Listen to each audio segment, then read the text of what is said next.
वळूया पुढील बातमीकडे। सावनी बार प्रकरणावरून भास्कर जाधवांनी योगेश कदमांवर निशाणा साधलाय। बारमध्ये जाऊ नका म्हणत भास्कर जाधवांनी कार्यकर्त्यांना सज्जड दम सुद्धा दिलाय। बारमध्ये जाऊ नका असं म्हणत भास्कर जाधवांनी त्यांच्या कार्यकर्त्यांना दम दिलाय।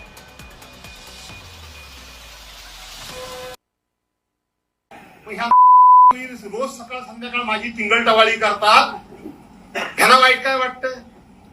मग आता तुम्हाला बरं वाटतं काय ते सावली बार मध्ये त्या बायकांवर पैसे उडवायचे? तिकडे जाता काय कधी? जाऊ नका तिकडं,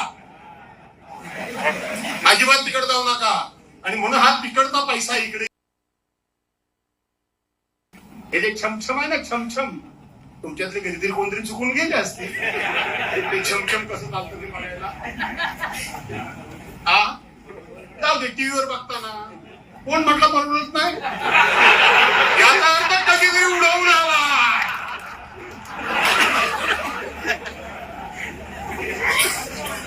काय हरकत नाही, काय हरकत नाही, असू दे। वरती आपण जाणार आहोत। गेल्यानंतर चित्रगुप्ताने विचारलं आयुष्यामध्ये काय करायचं शिल्लक ठेवलंयस, तर हे केलं नाही म्हणून सांगायला नको, म्हणजे केलं ते बरं केलं।